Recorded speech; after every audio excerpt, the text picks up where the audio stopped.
Aujourd'hui, j'ai rendez-vous avec Alexandre Spagnoli, un artiste IA. Il expose rue de la Pompe à la galerie Renoma des toiles imaginées par lui mais conçues et boostées par l'IA. J'imagine des toiles animées et des toiles fixes. D'ailleurs, je dis des toiles, sans doute pas des toiles mais des écrans. Avec ces créations, je suis très curieux de voir ce que ça donne, même si j'ai regardé un petit peu en ligne, de voir en vrai dans un contexte d'exposition, ça prend une dimension tout à fait intéressante. Arrivé à ce stade, il faut quand même que je fasse un petit stop. L'exposition Augmenta est celle de Maurice Renoma, l'iconique styliste et artiste polymorphe qui traverse les mondes des arts et de la mode depuis plus de 7 décennies.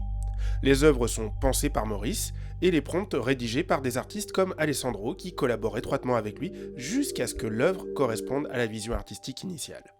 Ceci étant dit, on peut reprendre. Alors moi je suis IA enthousiaste parce que j'estime qu'on peut tirer quelque chose de bénéfique pour nous par cette IA à condition d'avoir en soi une pensée ouverte à la différence, ouverte à l'autre, ouverte à l'humain, c'est à condition qu'on se retrouve pas tout seul devant notre écran. Quand tu vois les usines fantômes qu'il y a en Chine, des usines où il n'y a pas de chauffage, où il n'y a pas de lumière, il n'y a que des robots, des milliers de robots qui construisent des voitures, etc. Et il y a genre 10 salariés. Et toute la stratégie de l'entreprise, toute l'entreprise est gérée par l'IA.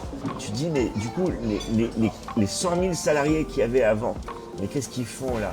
Ils sont à la plage. Surtout que pour le coup, en Chine, il y en a du monde.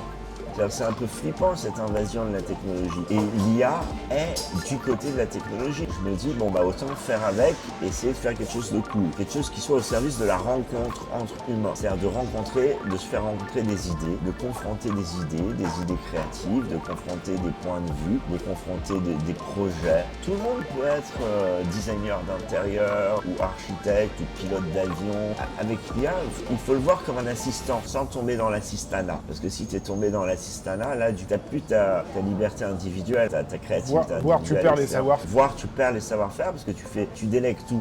Et toi, tu es dans une sorte de tour d'ivoire où tu commandes vaguement, où tu crois commander vaguement une IA, tu décides pour toi. Pour moi, le danger, c'est la coupure du lien social, l'IA.